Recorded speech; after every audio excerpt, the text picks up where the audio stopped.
भारत के मुकाबले इस समय दुबई में कितना सस्ता है सोना?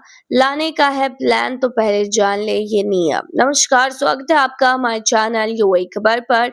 भारत में सोना खरीदना काफी शुभ माना जाता है।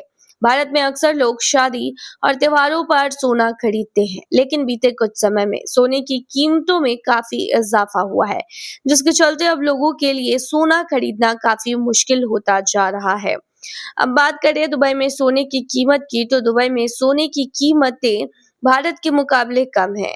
ऐसे में कई भारतीय लोग दुबई से सोना लाते हैं। अगर आप भी दुबई से सोना लाने के बारे में सोच रहे हैं, तो पहले आपको भारत में दुबई से सोना लाने के नियमों के बारे में जान लेना चाहिए। आज हम आपको इसी के बारे में बताने वाले हैं, तो चलिए शुरू करते हैं। सबसे पहले बात करते हैं दुबई और भारत में सोने की कीमतों के बारे में। तो भारत में अभी फिलहाल 24 कैरेट सोने की कीमत जो है वो लगभग 12,569 रुपए प्रति ग्राम की मिल रही है। वहीं दुबई में 24 कैरेट सोने की जो कीमत है वो 11,800 रुपए प्रति ग्राम मिल रही है। ऐसे में देखा जा सकता है कि दुबई में सोना भारत के मुकाबले 10% सस्ता है। सोने की कीमत के साथ साथ दुबई में मेकिंग चार्जेस भी भारत के मुकाबले काफी कम है। भारत में सोने पर मेकिंग चार्जेस 8 से 25% के बीच है। वहीं दुबई में मेकिंग चार्जेस 2 से 8% के बीच है। ऐसे में दुबई से सोने की चीजें खरीदना भारत के मुकाबले काफी सस्ता है। दुबई से भारत में सोना लाने के नियम कस्टम विभाग द्वारा स्पष्ट किए गए हैं। केंद्रीय अप्रत्यक्ष कर एवं सीमा शुल्क बोर्ड यानी कि सीबीआईसी के मुताबिक पुरुष यात्री बिना ड्यूटी के 20 ग्राम तक का सोना भारत ला सकते हैं। वहीं महिला यात्री के लिए यह सीमा 40 ग्राम सोने की है। इस सीमा से ज्यादा अगर कोई यूएई यात्री लाता है तो उसे कस्टम ड्यूटी चुकानी होगी। कस्टम ड्यूटी के साथ सोना लाने के कुछ नियम हैं। महिला और पुरुष 20 से 50 ग्राम तक का सोना ले सकते हैं। इसके लिए 30% कस्टम ड्यूटी देनी होगी। 50 से 100 ग्राम तक सोना लाने के लिए 6% कस्टम ड्यूटी देनी होगी। 100 ग्राम से ज्यादा सोना लाने के लिए 10% कस्टम ड्यूटी देनी होगी। अगर कोई भारतीय दुबई से 1 किलो सोना लाना चाहते हैं तो वो ला सकते हैं, लेकिन इसके लिए शर्त है। इसके लिए यात्री को कम से कम 6 महीने दुबई में रहना होगा। इस 1 किलो सोने पर यात्री को कस्टम ड्यूटी भी देनी होगी। तो जैसा कि मैंने बताया, आप समझ सकते हैं कि अभी फिलहाल यूएई में 10% सस्ता सोना मिल रहा है भारत के मुकाबले, और वहां से जो आप सोना लाते हैं वो आप बिल्कुल ला सकते हैं, लेकिन उसके लिए अगर आप वो लिमिट से ज्यादा है तो कस्टम ड्यूटी भरना पड़ता है। दुबई वाले दूल्हे की शादी में प्रेमिका का हंगामा। उत्तर प्रदेश के अमरोहा में दुबई में काम करने वाले दूल्हे की शादी उस समय रुक गई जब उसकी कथित प्रेमिका पुलिस के साथ मंडप में पहुंचकर हंगामा करने लगी। लड़की ने 8 साल के रिश्तों के बारे में खुलासा किया। बता दें, यूपी के अमरोहा से सोमवार शाम एक ऐसी घटना सामने आई जिसने पूरे गांव को हैरान कर दिया। दूल्हा दुल्हन मंडप में बैठे थे, रस्में शुरू हो चुकी थी, गीत बज रहे थे, मेहमान खाना खा रहे थे। तभी अचानक गाजियाबाद से एक लड़की पुलिस के साथ मंडप में पहुंची और जोर जोर से रोने लगी। उसके अचानक सामने आ जाने से माहौल में सन्नाटा छा गया और मेहमानों में फुसफुसाहट शुरू हो गई। दुल्हन के घर वालों ने हंगामा शांत करने की कोशिश की और लड़की से उसकी परेशानी पूछी। तब प्रेमिका ने चौंकाने वाला खुलासा किया कि वह दूल्हे की मामी की बेटी है और दोनों के बीच पिछले 8 साल से रिश्ता चल रहा है। उसने आरोपी दूल्हे पर कई बार शादी का झांसा देकर संबंध बनाने और फिर दूसरी शादी करने का गंभीर आरोप लगाया है। उसने ये भी बताया है कि गाजियाबाद में उसके खिलाफ पहले से मुकदमा दर्ज है। वही बता दें कि दूल्हे ने लड़की को पहचानने से इनकार कर दिया और पूरे मामले को साजिश बताने लगा, लेकिन प्रेमिका की तीखी बातें सुनकर दुल्हन का गुस्सा भड़क गया। दुल्हन मंडप से उठकर अंदर चली गई और परिवार से चर्चा के बाद साफ कह दिया कि वो ऐसे व्यक्ति से बिल्कुल भी शादी नहीं करेगी। अचानक हुए इस घटनाक्रम से दोनों पक्षों के परिजन बिल्कुल ही शॉक्ड रह गए।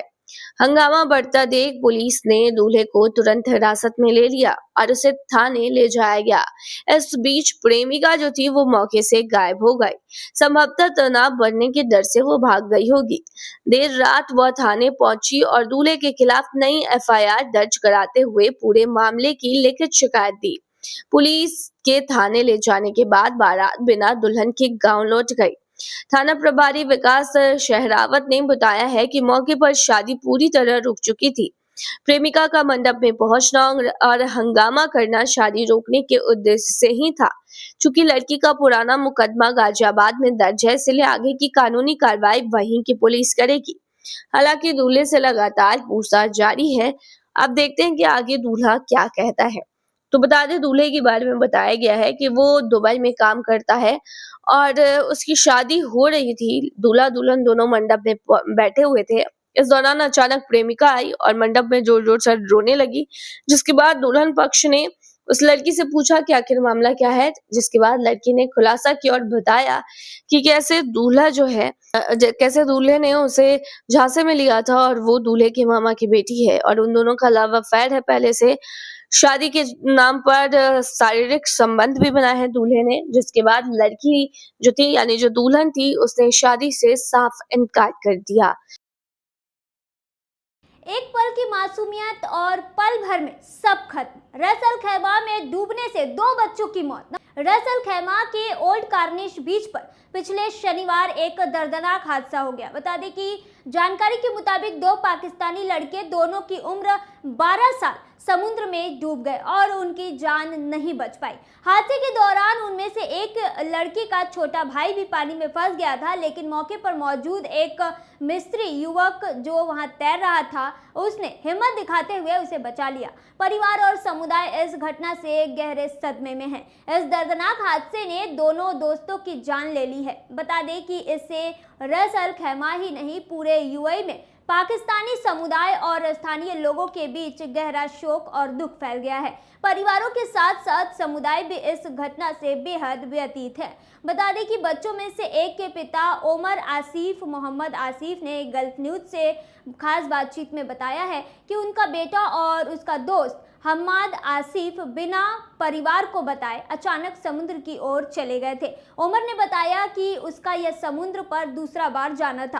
पहला बार वह अपने चाचा के साथ गया था, लेकिन उस दिन उन्होंने पानी में तैराकी नहीं की थी। उन्होंने यह भी कहा कि उनका बेटा कई बार समुद्र जाने की जिद करता था, लेकिन वह हमेशा मना कर देते थे, क्योंकि उन्हें पहले हुए डूबने की घटनाओं के बारे में सुनकर बेटे की सुरक्षा की काफी चिंता रहती थी।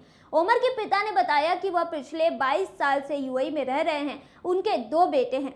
बड़ा बेटा ओमर जो इस हादसे का शिकार हुआ और छोटा बेटा जिसकी उम्र 9 साल है, वह इस घटना में फिलहाल बच गया है। बता दें कि परिवार रस अल खैमा के देहान इलाके में एक मोबाइल फोन की दुकान चलाता है।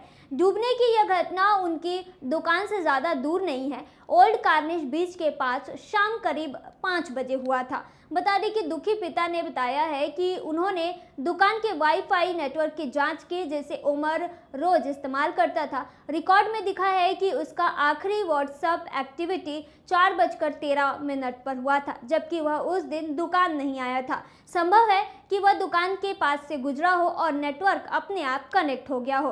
करीब 100 मीटर दूर स्थित एक अबाया दुकान के सीसीटीवी फुटेज में 4:28 पर तीनों बच्चे, जिनमें वे 2 लड़के भी शामिल थे, जो डूब गए, सड़क पर साथ चलते हुए दिखे थे। उन्होंने बताया कि उन्हें अपने बेटे और उसके दोस्त के डूबने की खबर दुकान के पास रहने वाले एक पड़ोसी से मिली। उन्होंने तुरंत उमर के फ़ोन पर कॉल किया और समुद्र किनारे मौजूद एक व्यक्ति ने बताया कि उनके बेटे को रस अल खैमा के सक्र अस्पताल ले जाया गया है। वे उम्मीद के साथ अस्पताल भागे, लेकिन उनका बेटा नहीं बच गया। बता दें कि वहां पहुंचकर जब उन्हें पता चला कि ओमर की जान नहीं बच सकी है, तो काफ़ी दुख हुआ। ओमर का शव शनिवार शाम 6 बजे बरामद हुआ, जबकि हम्माद का शव रविवार सुबह करीब 8 बजे मिला है। उन्होंने कहा कि यह अल्लाह की मर्जी थी और वे इसे कबूल करते हैं। तीनों बच्चों को तैरना नहीं आता था, यही बात उन्हें और भी दुख देती है। उन्होंने रस अल खैमा पुलिस के प्रति गहरी कृतज्ञता जताई है, जिन्होंने बच्चों को बचाने की पूरी कोशिश की थी। देखते रहिए यूएई खबर। धन्यवाद।